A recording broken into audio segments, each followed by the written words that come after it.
You going all the way to the top? Just doing a little short little hike. Nice. Making sure everything's going as planned. It's kind of what we're doing, yeah. Yeah. Just doing a little short little thing, just kind of stretch the legs a little bit. Cool, man. Yeah. How about you? What are you doing today? Well, I was just down here looking at those stick structures by the creek. Mm-hmm. What do you think about those? It's not illegal. But Yeah.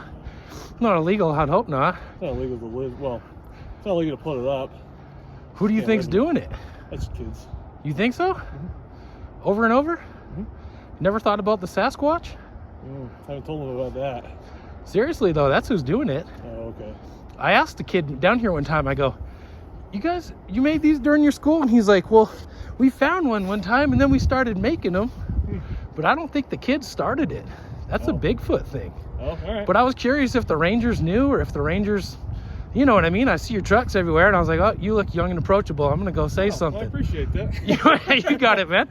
Thanks for not treating me like a nut, you know what I mean? But I was just like, I just wondered, because like I see him down here and I know sometimes you guys cut it down when the builds get all big and crazy and shit. So we've had issues at times when they do get a little big and kids will climb on them, and then we've had some unfortunately fall off. Oh, really? A lot of it, I haven't seen what's in there now. Last week I was in there, there's just some almost like TP looking things, just branches against. Yeah. Not a huge thing. Right. I mean, what bigger impact is just people being back there to begin with because of how degraded the area is, especially next to the creek. Right. So we actually did some willow planting further down just to try to rehab the area. But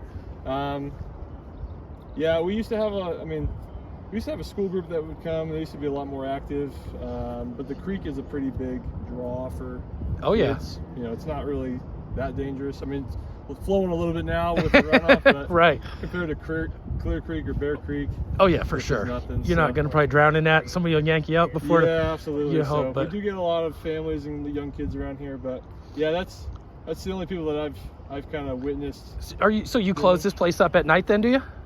It's closed, but we don't physically close it. We only close them. Oh, I just wondered who locked the gate. You know, I thought. So that's just for emergencies, Oh, as okay. well as for park closures when we have muddy trails. I know, man. This place was closed for like a month. I couldn't know, believe actually, it. That was quite wild. But yeah, so like stuff like this. I mean, this isn't bad at all. We're not closing this at any way, but For sure. I know, like search and rescue, people slipping on ice, and you can really for hurt fires yourself. too. So we actually had a fire right across the hogback. Oh yeah, about I a month remember. ago. Yeah. So we had the entire park closed, and then the very next day we just kept that portion. We opened this one back up. But things like that, it's just a lot easier to have a gate instead of line up with cones and stuff. And gates are nice because people can't move them. Something to cut it with, but Yeah. yeah. No, we have our curfew is 1 hour after sundown. So people will still be here, but at that point they could get. Yeah, you figure they're something. vacating anyway, like probably coming down the trail, you know what I mean? I've seen Yeah. stragglers where I'm like, oh, dude, you better get out of here because I thought they closed the gate. So. Yeah, no, well, we did have an issue last night. We had to close the park for mud a little bit farther south, and we had a car in there. Yeah. At that point, it's kind of hard. We actually we did not close the gate just in case they needed to leave. But Sure. I mean, we probably could just because they're after hours, but Right, then not they're going to trying be calling you going, can yeah, you we're let not me trying back to out? cause too much of a stir. So, That's funny. Well, hey, if you're ever here at sunset or sundown, man, take a look down there. You might see something you never expected to see, you know? I see weird shit all the time, so that would be weird or unexpected. But What you know, are we you get working some- other Jeffco parks then? Yeah, so we have 27 parks, and then probably 5 additional properties that aren't parks. So we just go to all of them. Yeah. So I'm on a little bit shorter of a day, so I work just right on top of the mountain. So Yes, sir. just sticking the parks a little bit closer, but we've got parks all the way down in Pine, all the way north, almost to actually at the Boulder Jeffco County line. Okay. Furthest east we go is like 26 in Wads, Sure. and then farthest west is the Clear Creek boundary. So we're Pretty much yeah, nice territory. almost all the way around. So it does take over an hour to go from the northern park to the southern park. So it's not a huge county land-wise, but it does take a while to get down there. Oh yeah, I enjoy all the parks, man. So Yeah. like I said, I always see you guys at the different places, and I was like, I want to go say something to this Yeah. guy just because figured I'd razz you. But that's what I think's making those things down there. But I mean, I know there's kids here and all that too, but Yeah. you just never know, man. It's a wild country out there, you know? I mean, even though there's homes down here, we get bears, mountain lions, I mean, everything. Right. We've had moose come down through here, so. For sure. I mean, if something that big can go, you know. Well, they're not always that big, man. I've seen a little one. Oh, really? I live south of here, probably 4 miles. Okay.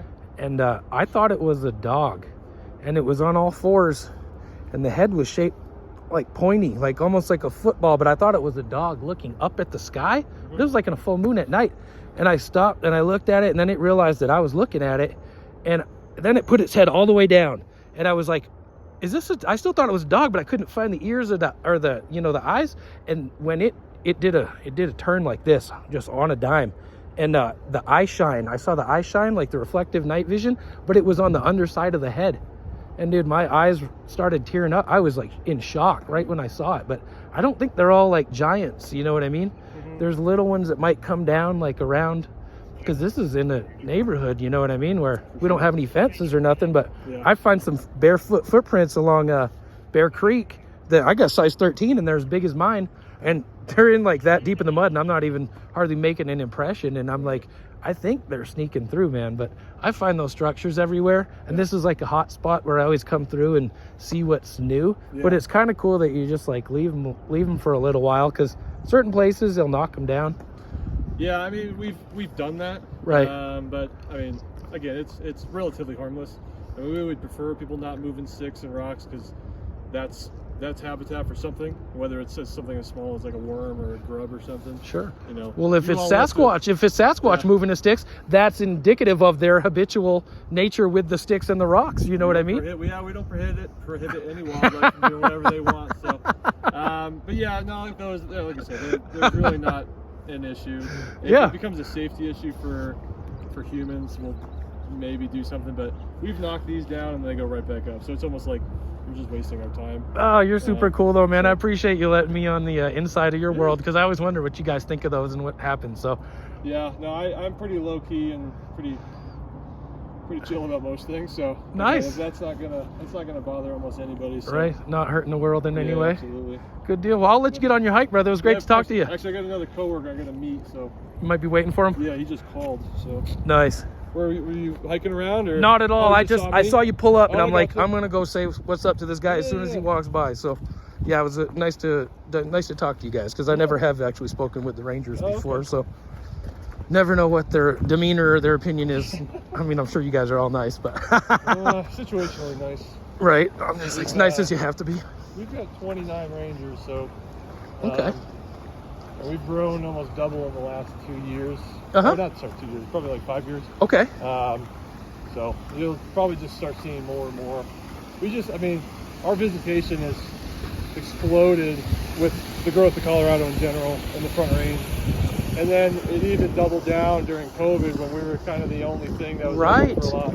I noticed that. A lot of people were at the parks, yeah. Yeah, we made a point not to close down. I know, not to throw shade at Denver Mountain Parks, which is like Red Rocks, they closed down for a month and a half, which just put more pressure on places like here. But we'd have cars up and down the road. Wow.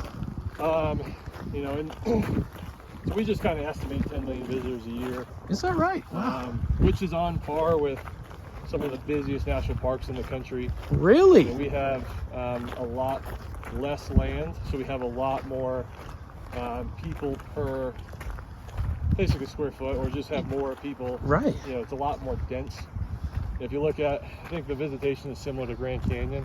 Wow. We're the fraction of the size. Yeah, so, that is amazing, dude. I had no idea. Yeah. You guys got that type of visitation. I love, I saw Jeff Coe over at Apex just now, and then seeing you guys here, I'm like, thank God, because of the vehicle break-ins, I get worried. What if someone broke in my car and just went through my glove box, and I have to go pay for a new window because their curiosity, So yeah, whenever I see authority figure pull up, I'm like, okay, cool. Like looking out for me. So I appreciate that. It's pretty crazy. They are brazen. They will. Yeah. They'll come in right now. They'll go between two cars. Right. Just get out, smash and grab and go. Right. It's freaking terrible. I had 2 at Apex. 2 of the 4 cars in there had smashed windows. It was like late at night. Yeah. Nothing was stolen from either car. Yeah, that's the worst. It's like there's nothing there. They want to look. They exactly. So, I don't leave anything in my car, but yeah, I don't need to be paying an insurance policy. Yeah. It's It's just, you know, it's such an inconvenience for the person on the receiving end. I mean, and then not to mention whatever you get stolen, whether it's, you know, money or phone or something like that. But your dignity. then you got to drive home with open window, nice and cold out. For sure. What was your name? Jameson. Jameson, Andrew. Nice to meet you, man. Too. Deal. Well, Andrew, I'll let you get with your coworker. I'm gonna go back down there, and I was gonna take a few pictures when you walk by. So Yeah. in the middle of it, but we'll see you next time. Yeah, absolutely. You take care, sir. Man, what a cool guy. That was really a nice conversation. Didn't seem to have a whole lot of interest in the Sasquatch, but not necessarily in denial of it. But those are the kind of things you want to do, is startle somebody with the potential truth of Sasquatch and see how they react to it. Anyway, Andrew was a super cool guy. It was really cool talking with him. Hope you guys enjoyed that.